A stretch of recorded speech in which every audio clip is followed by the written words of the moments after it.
Welcome to Invested in Climate.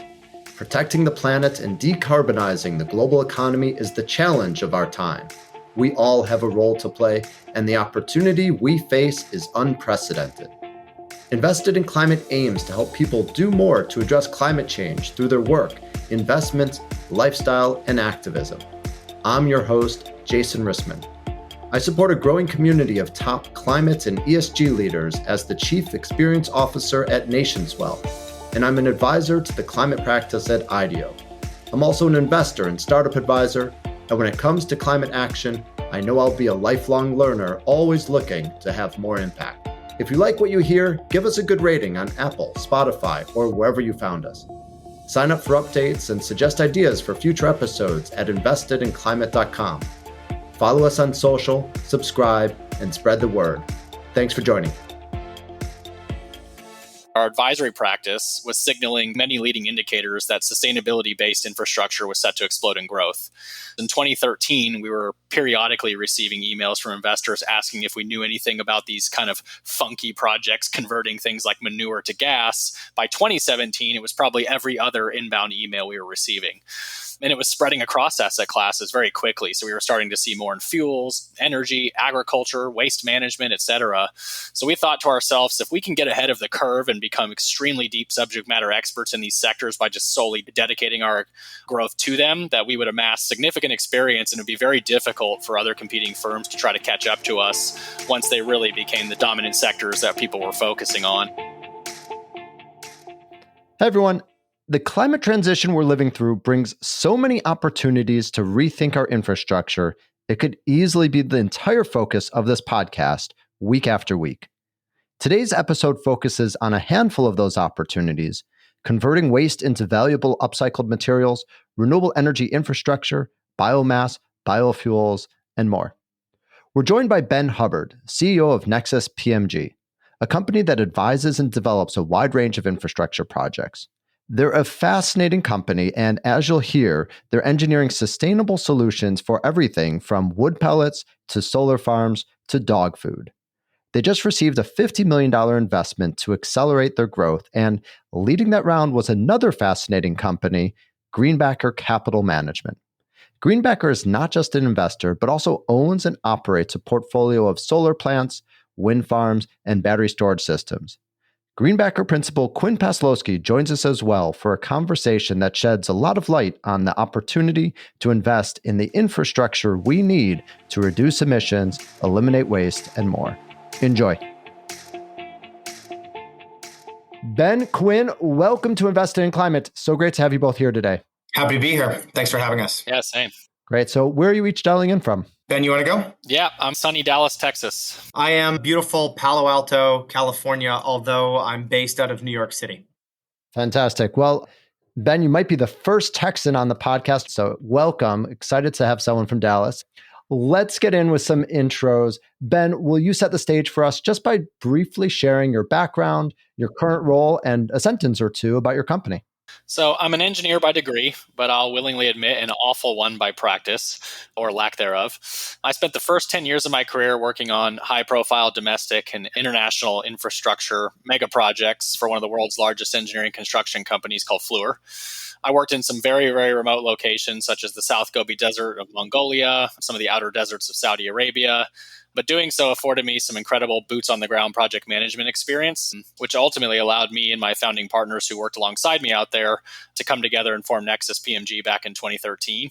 In its simplest form, which we'll get into a little bit later, Nexus PMG is a services business, a development company, incubator, and an investment firm all under one roof, with a sole dedication to green molecule and circular economy-based low-carbon infrastructure asset classes. Those include things such as renewable natural gas, sustainable aviation fuels, and green hydrogen. So just to name a few. Quinn, over to you. Tell us a bit about your background and the role that you're playing today. Sure.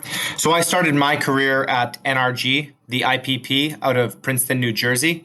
I was there for about 4 years. And while I was there, I developed a keen understanding of the way that green electrons are created and used throughout the electrical grid, and a better understanding for the grid as a whole from production to consumption.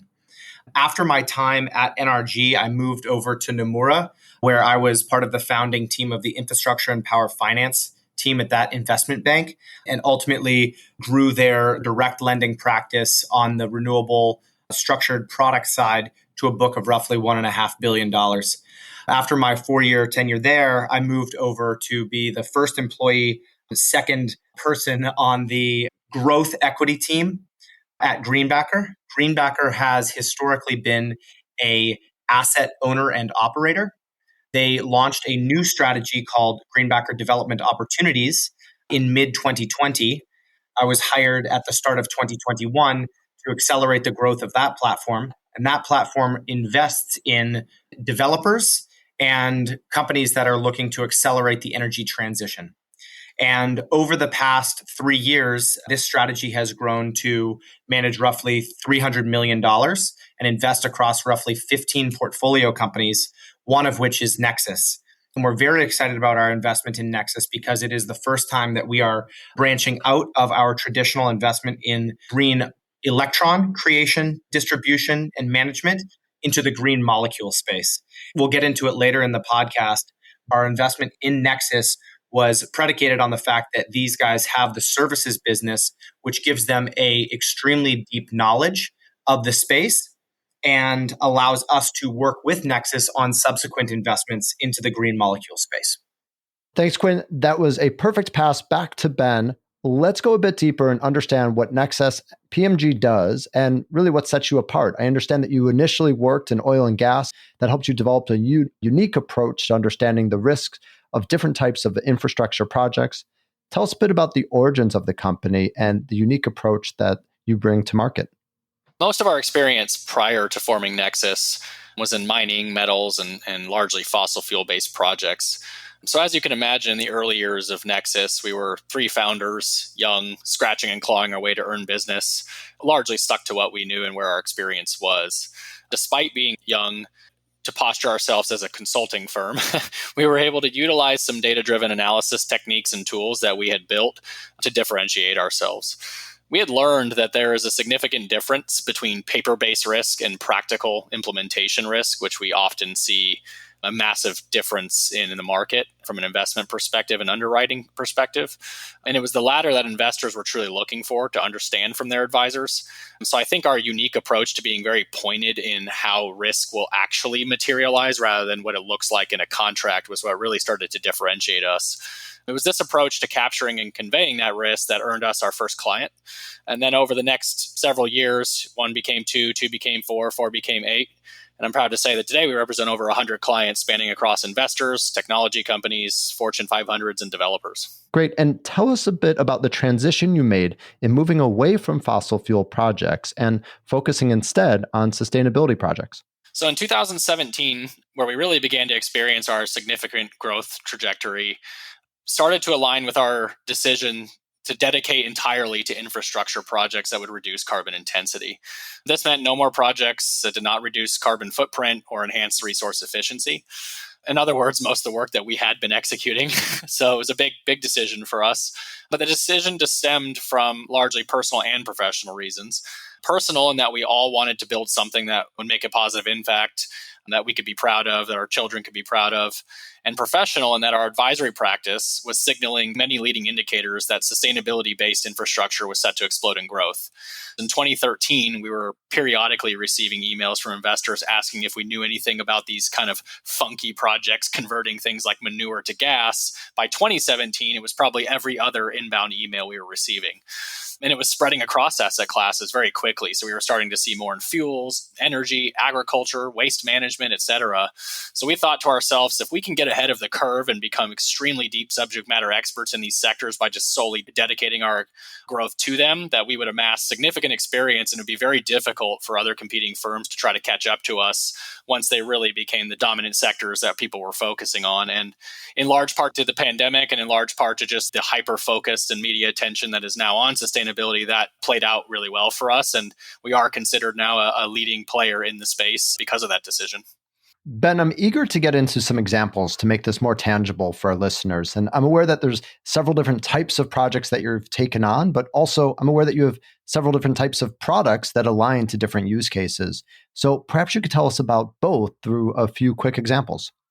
Yeah, so we have three primary service offerings in our services company. We have advisory, which is heavily kind of pre-investment due diligence and post-investment kind of monitoring, so construction monitoring, things of that nature. We have our project delivery services business unit, which includes commercial development support, so helping people negotiate their offtake and fuel supply agreements, their site purchase agreements, things of that nature, and technical design services. So we now do the early preliminary design of a lot of these facilities in these asset classes. And then we have an operational readiness and turnaround division, which is focused on turning around distressed assets, as well as preparing greenfield projects for their operations, so close to startup. I'll highlight one really good project that kind of showcases each of those.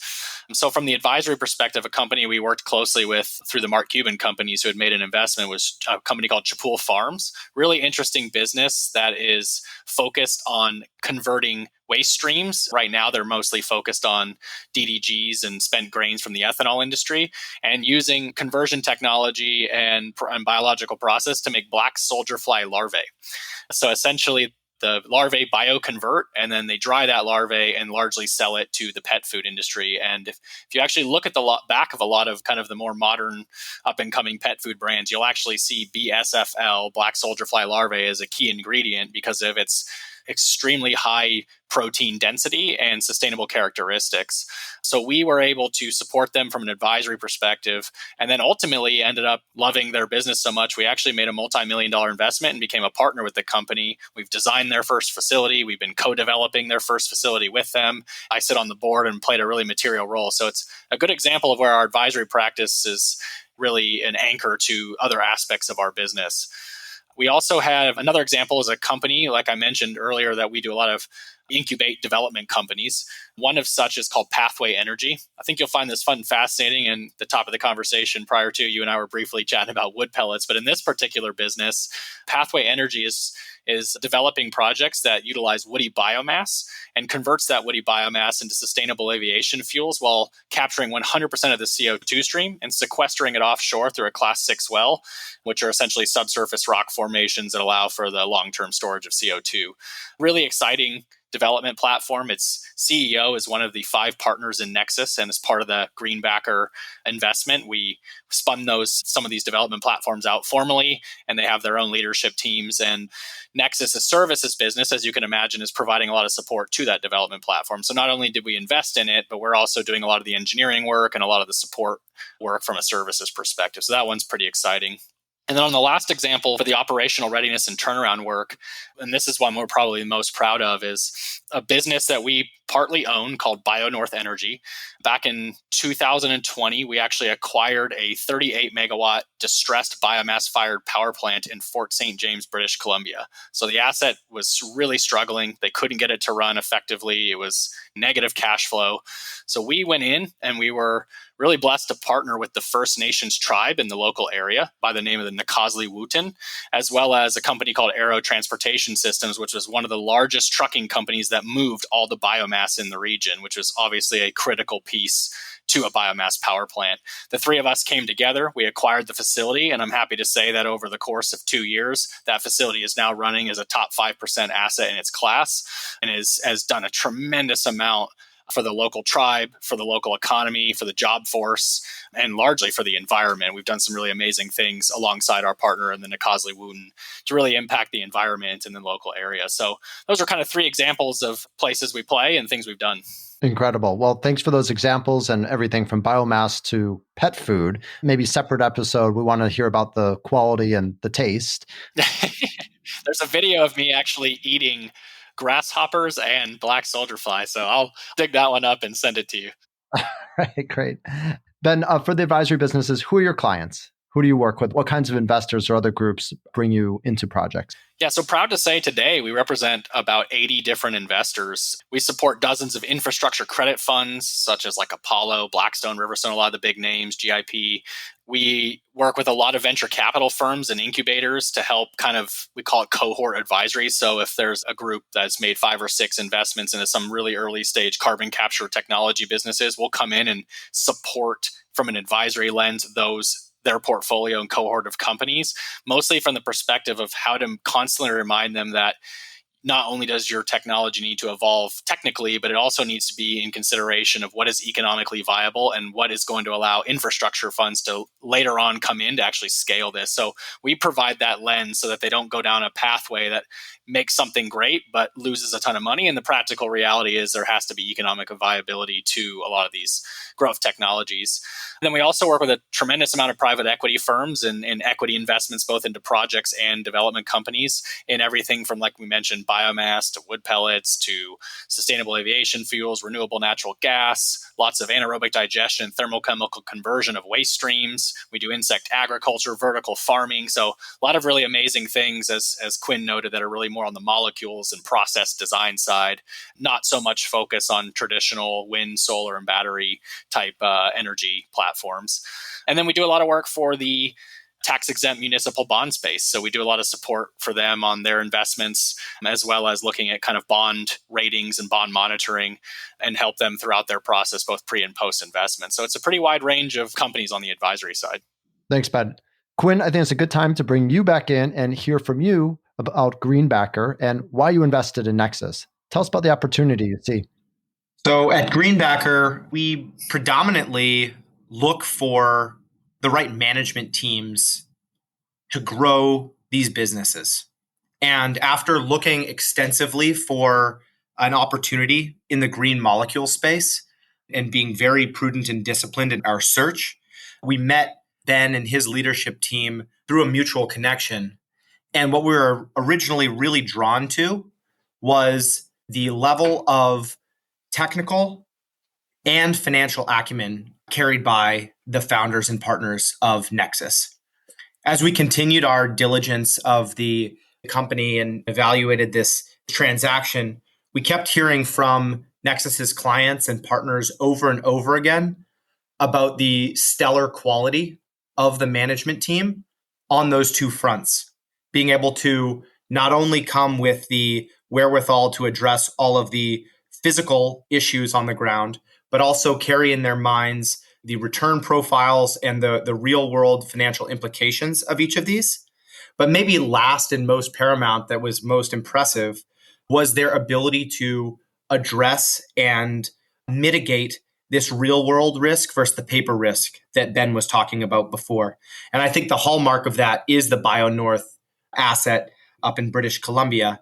And what really was impressive about the turnaround work done there was the team parachuted into the actual physical asset. And there were some physical problems and financial issues at the site, but really there was a human problem. And the team was able to mitigate those personnel problems and address those and put in place a culture of excellence and operational wherewithal to carry things forward. And that's really what they have projected along each of these verticals that they are working through. So in the services vertical, they bring these human elements along with the technical and financial to each of their clients. In their development platforms, they do that as well. And on the investment front, they're doing that as well. And so those three themes really attracted us to Nexus and have been a continued bright spot in this company.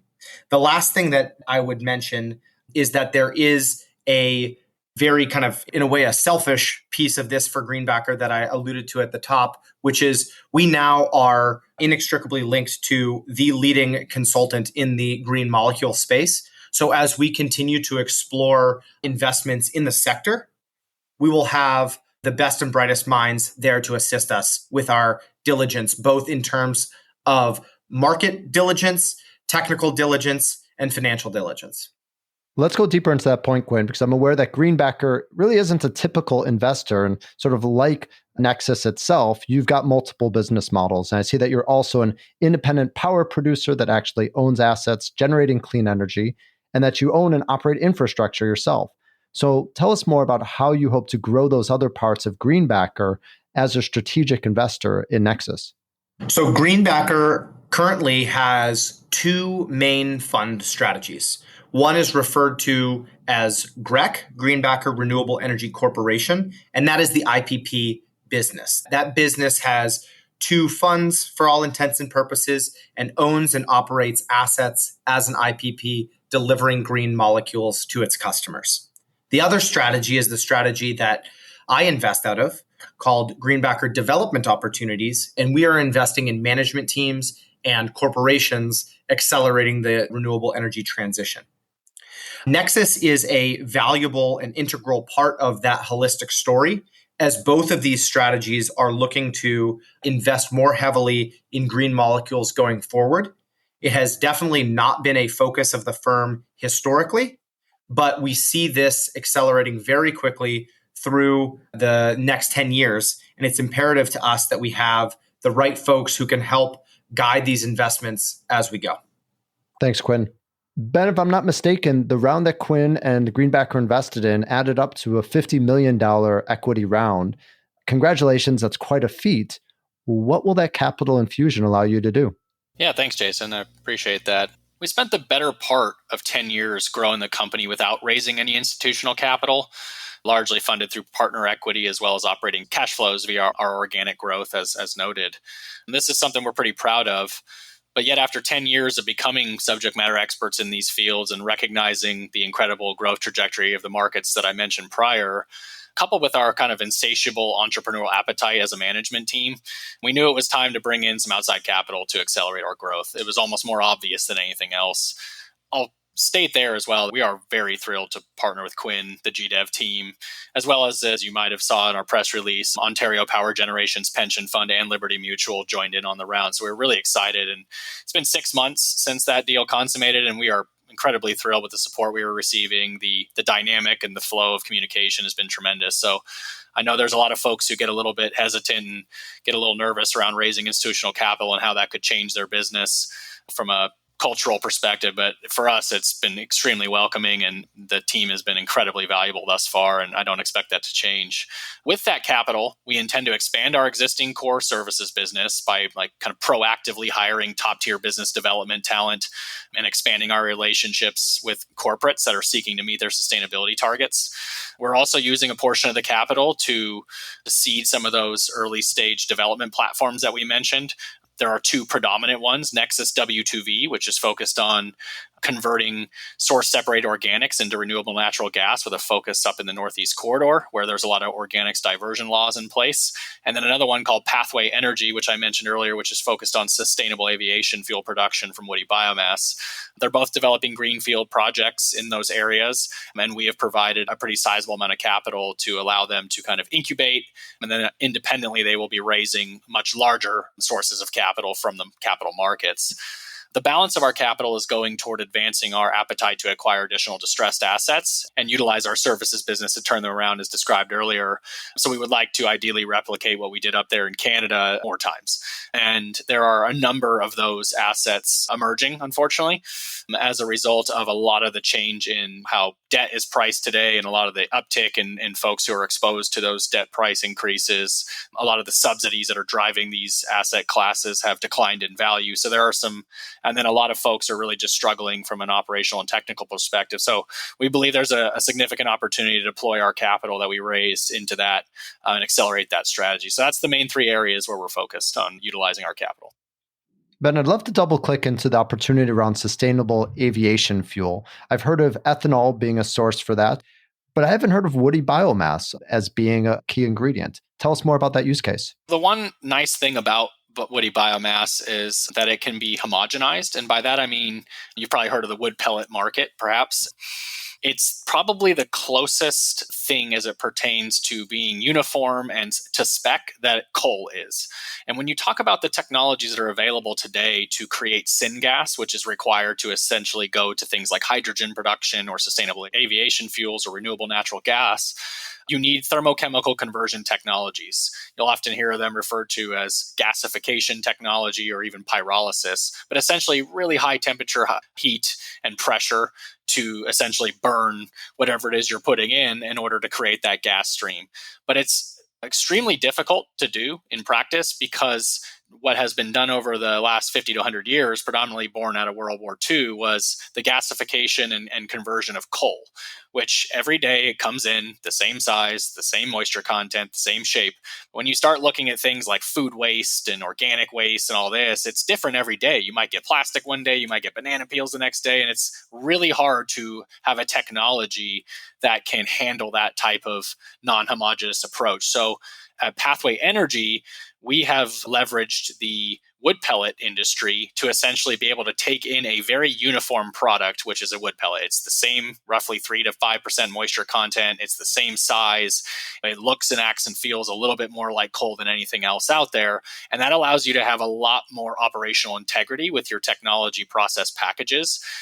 And the nice thing about our focus is that it is 100% sequestration based. So we're taking all of the clean CO2 that comes off of the stream, and we'll be putting it into a Class 6 well through a geological formation off the Gulf Coast, off the shore of the Gulf Coast. So we have nearly a negative 350 carbon intensity score, which is incredible. And when you look at blending that sustainable aviation fuel into the Jet A pipeline, you can significantly decarbonize the airline industry's fuel consumption, which is predominantly most of their emission points, a lot faster than if you try to do it without carbon sequestration. So that's kind of where our focus is and how we see the value in leveraging the biomass. What the Nexus team has done here, for all intents and purposes, is using trees to grab carbon and stuff it underground. The first asset that they're building is going to be one of the largest carbon sequestration plants in the world when it's complete. And what they've done is they started by thinking about sequestration as the goal, and then found the market opportunity to finance that through the sale of sustainable aviation fuel. And I think that that is a hallmark of the creative way that the Nexus management team attacks this market. Is they had a theory that sequestration was going to be something that was going to be valuable, but today we don't have a carbon market. And so they found a method by which to monetize a market that doesn't yet exist through the insatiable demand for low carbon fuels through the aviation market. I just think that that's really, really cool.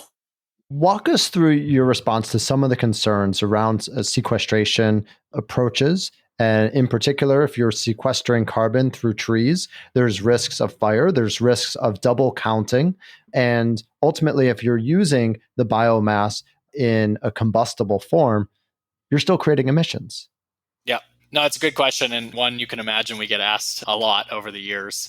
The best way I like to describe it is biomass is often perceived, as you noted, as something that, quote unquote, how could it possibly be sustainable, right? But there's a couple different lenses you have to look at it through when you dive into the carbon accounting associated with it. One is that all of the forest residues, many of the fuel that comes in for these things comes from sawmill residues, things that are already coming off of as waste streams from other industries. Two, typically when you're allocated, especially up in Canada, where you're allocated a harvest zone, you have incredibly and well enforced sustainability practices, how much you can harvest in a given year, how many trees you have to plant per harvesting cycle. You have to essentially make it a renewable product, right? You can grow trees just as much as you can chop them down, and you are required to do so and have what's called a afforestation rate, essentially cycle that will actually keep pace with how much you're deforesting. So in theory, if it takes, let's just say, for example, 7 years to take out a plot of trees to be used, and you start planting, you take out the first section, you start immediately planting new trees. And by the time you get to the end of the plot, those ones at the front have already grown in full cycle, and you're just taking them, you're just repeating that cycle over and over again.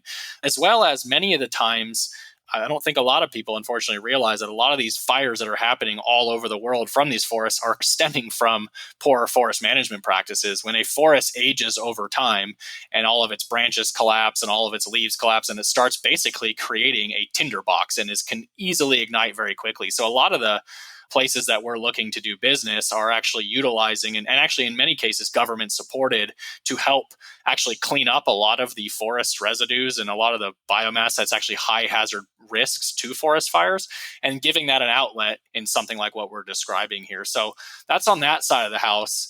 And then on the carbon sequestration side, it's really important to kind of note that when you look at a lot of the EPA guidance, these Class 6 wells that require a massive amounts of permitting requirements, carbon management is an incredibly critical component of that. So if you look at what the market has been doing over the past 20, 30, 40 years in oil and gas, storing CO2 underground is a very common practice, albeit at smaller scale in the oil and gas industry. What we're doing with the Class 6 well process is expanding that to a much larger degree. But the intensity and assessment analysis that goes into being able to be granted one of those permits is absolutely tremendous in nature, with the predominant theme being that you need to sequester below the water tables, right? You really need to be low enough where this isn't impacting any of the water streams or any of the freshwater sources that we rely on.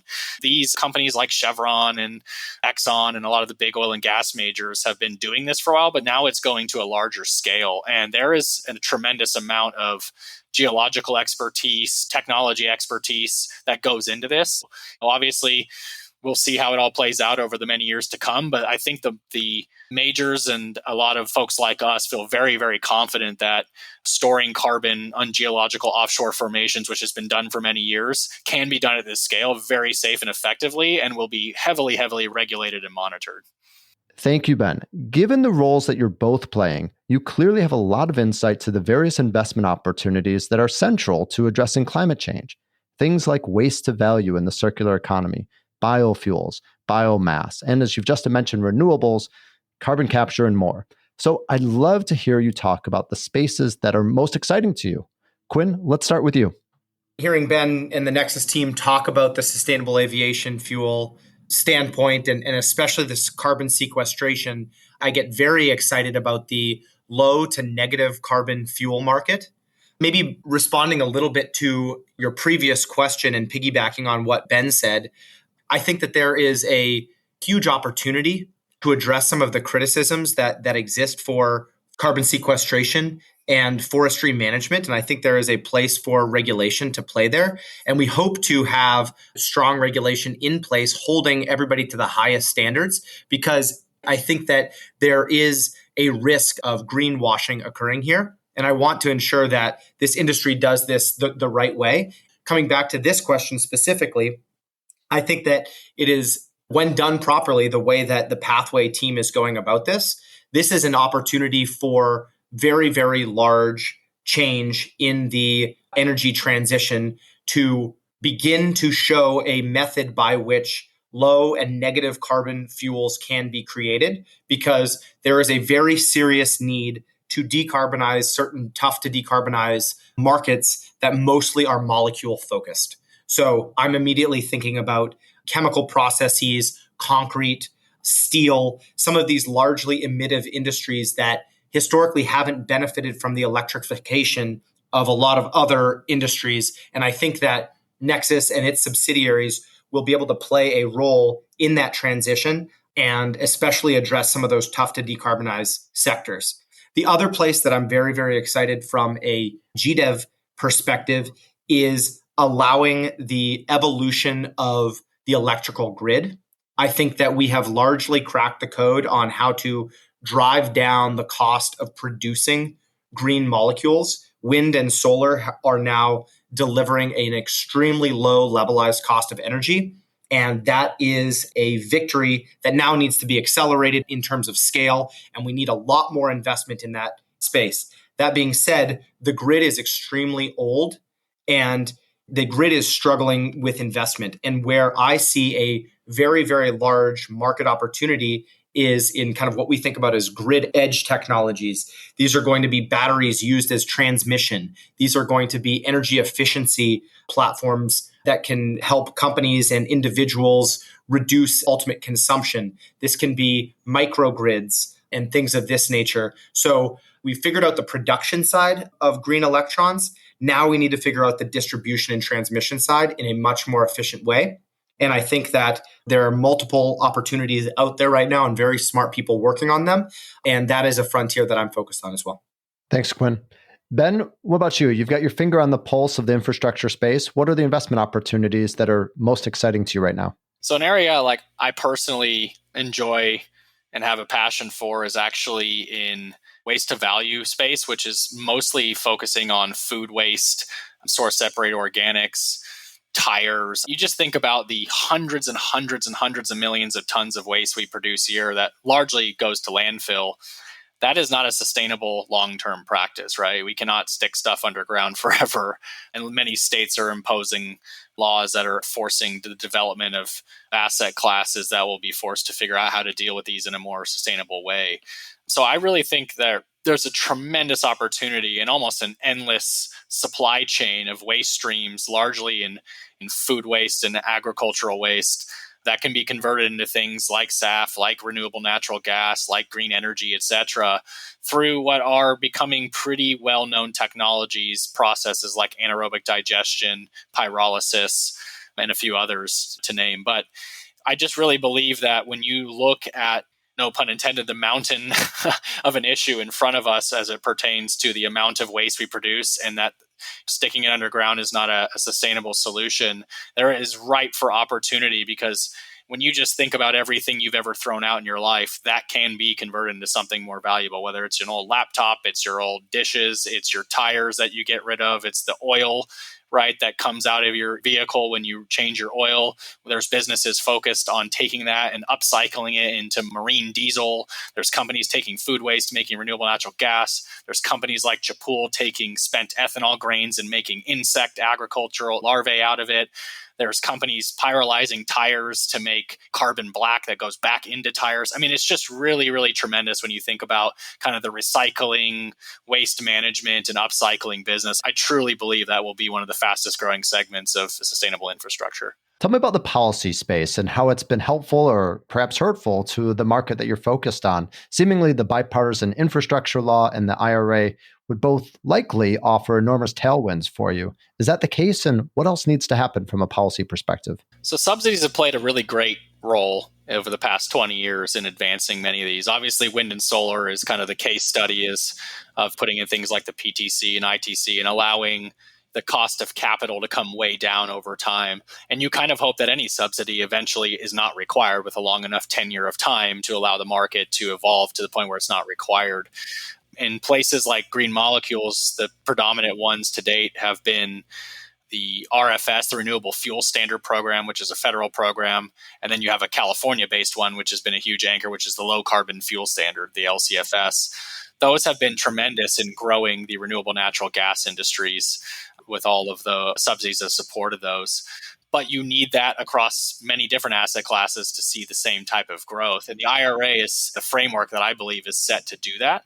It's still in its infancy a bit in that they've kind of set a baseline framework, but then you need the Treasury now to come in and really set the nuance level guidance on like how the mechanics of it are going to work, how that's going to influence your economics, your tax structures, and all those things. And that's starting now after about, I think it's near the 1 year anniversary point. It's starting to really come out so that people know the specifics around if I do X, then I can expect Y. Right now, there's still a little bit of ambiguity as how the IRA will be imposed and its benefits will be imposed at the detail level. And that detail level for development companies like Pathway Energy and Nexus WTV and stuff are really meaningful because it can determine which projects are economically viable and which ones are not.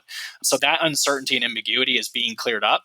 I think as that Treasury guidance is increasingly released over the months and years to come, you're going to see a massive influx of capital finding the home where there's more certainty and downside risk protection because there's less ambiguity as to how the IRA will actually be enforced.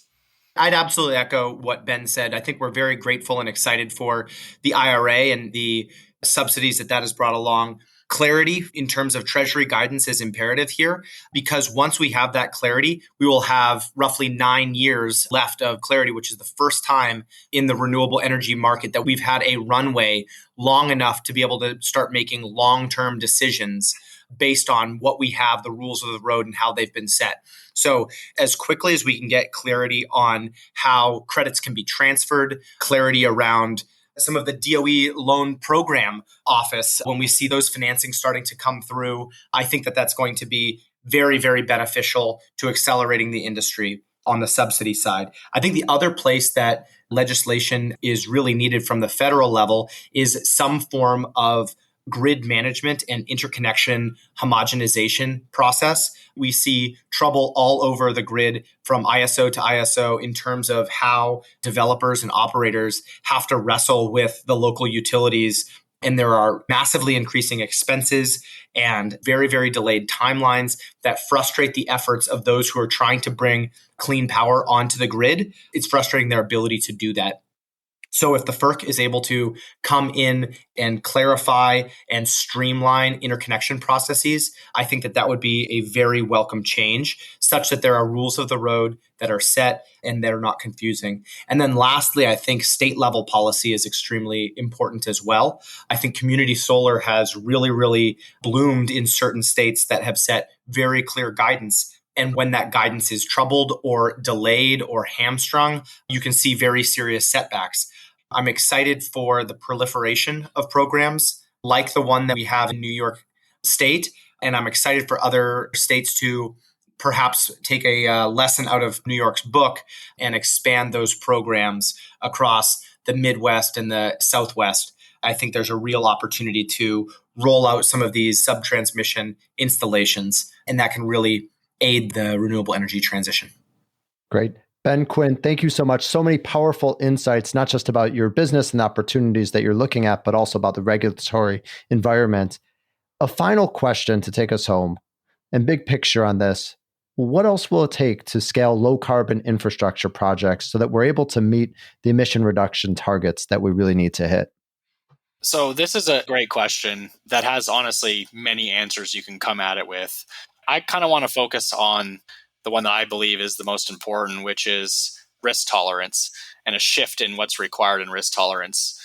For the better part of, the last 50 years, most projects in molecules and renewable energy were mostly down the fairway, as I like to say. So midstream oil and gas, combined cycle power plants, things of that nature. There was long-term contracts, very well-known and proven technologies, creditworthy counterparties around the table, experienced contractors that were building these assets, et cetera. But things have shifted dramatically with these new markets coming to the forefront. Now you have shorter-term contracts for people buying your products, perhaps even sometimes it's merchant exposure. You have new technologies that aren't anywhere near as proven and don't have 100 different examples you can point to that are in operation. You have lots of engineering construction contractors who have never built these assets and aren't willing to take on the risks of guaranteeing that they will work like they had previously and things that had worked.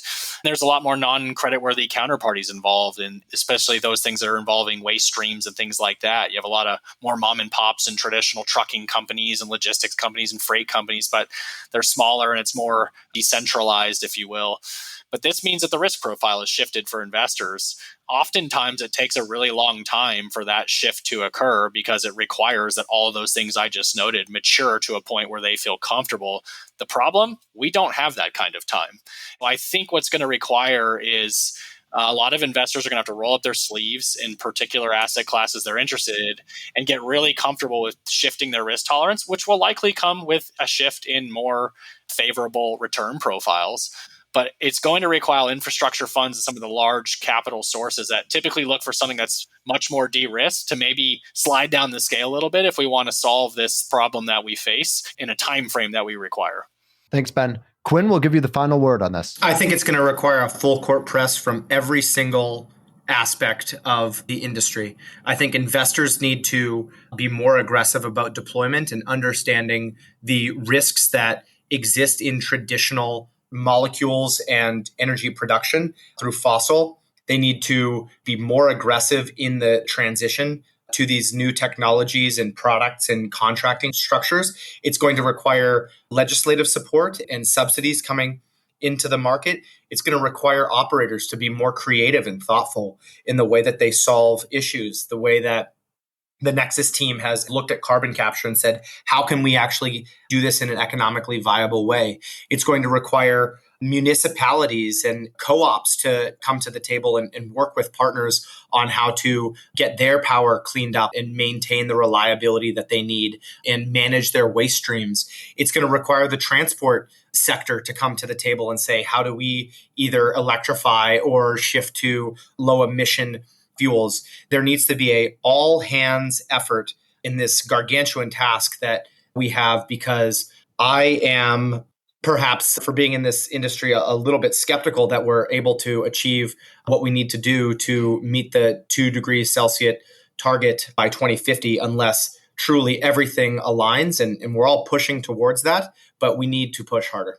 A gargantuan task, but you both have helped start building some momentum. So thank you for that. And thank you for your time today. Ben, Quinn, all the best of luck to you. Thank you, Jason. Thanks, Jason. Thanks for joining us for this episode of Invested in Climate. Please remember to rate us on Apple, Spotify, or Google. Find show notes, sign up for updates, get in touch, and visualize your climate action at investedinclimate.com. This podcast is for informational and entertainment purposes only and does not constitute financial, accounting, or legal advice. Thanks again.